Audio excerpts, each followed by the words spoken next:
नवरात्र के 8वें दिन देवी महागौरी की पूजा अर्चना की जाती है। इस दिन को महाअष्टमी भी कहा जाता है।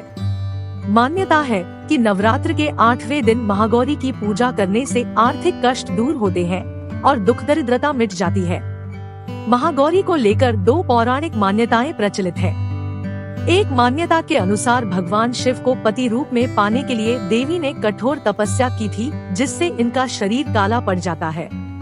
देवी की तपस्या से प्रसन्न होकर भगवान उन्हें स्वीकार करते हैं और उनके शरीर को गंगाजल से धोते हैं। ऐसा करने से देवी अत्यंत कांतिमान गौर वर्ण की हो जाती है। तभी से उनका नाम गौरी पड़ गया। एक दूसरी कथा के मुताबिक एक सिंह काफी भूखा था। वह भोजन की तलाश में वहां पहुंचा जहां देवी उमा तपस्या कर रही होती है। देवी को देखकर सिंह की भूख बढ़ गई, लेकिन वह देवी के तपस्या से उठने का इंतजार करते हुए वहीं बैठ गया। इस इंतजार में वह काफी कमजोर हो गया। देवी जब तप से उठी तो सिंह की दशा देखकर उन्हें उस पर बहुत दया आ गई। माँ ने उसे अपना वाहन बना लिया, क्योंकि एक तरह से उसने भी तपस्या की थी। धार्मिक मान्यताओं के अनुसार महागौरी का वर्ण एकदम सफेद है। इनकी आयु 8 साल मानी गई है। महागौरी के सभी आभूषण और वस्त्र सफेद रंग के हैं, इसलिए उन्हें श्वेतांबरधरा भी कहा जाता है। इनकी 4 भुजाएं हैं। उनके ऊपर वाला दाहिना हाथ अभय मुद्रा है और नीचे वाले हाथ में त्रिशूल है। माँ ने ऊपर वाले बाएं हाथ में डमरू धारण किया हुआ है और नीचे वाला हाथ वर मुद्रा है। माँ का वाहन वृषभ है, इसीलिए उन्हें वृषारूढ़ा भी कहा जाता है। माँ सिंह की सवारी भी करती है। महागौरी की पूजा करते वक्त गुलाबी रंग पहनना शुभ माना जाता है। अष्टमी की पूजा और कन्या भोज करवाते इसी रंग को पहने। महागौरी को नारियल का भोग लगाया जाता है। इस दिन ब्राह्मण को भी नारियल दान में देने का विधान है। मान्यता है कि माँ को नारियल का भोग लगाने से संतानों की मनोकामना पूरी होती है। महागौरी की व्रत कथा। दुर्गा अष्टमी व्रत कथा के अनुसार देवी सती ने पार्वती रूप में भगवान शिव को पति रूप में प्राप्त करने के लिए कठोर तपस्या की थी।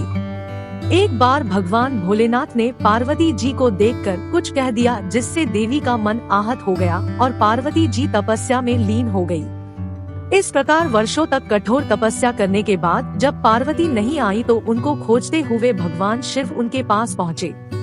वहां पहुंचकर मां पार्वती को देखकर भगवान शिव आश्चर्यचकित रह गए। पार्वती जी का रंग अत्यंत ओजपूर्ण था। उनकी छटा चांदनी के समान श्वेत, कुंद के फूल के समान धवल दिखाई पड़ रही थी। उनके वस्त्र और आभूषण से प्रसन्न होकर भगवान शिव ने देवी उमा को गौर वर्ण का वरदान दिया।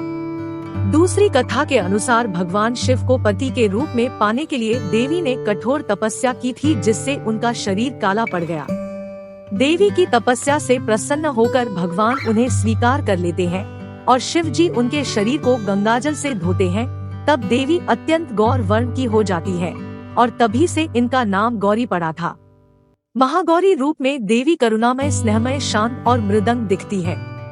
देवी के इस रूप की प्रार्थना करते हेतु देव और ऋषिगण कहते हैं, सर्वमंगल मांगल्ये शिवे सर्वाद्य साधिके शरण्य अंबिके गौरी नारायणी नमोस्तुते।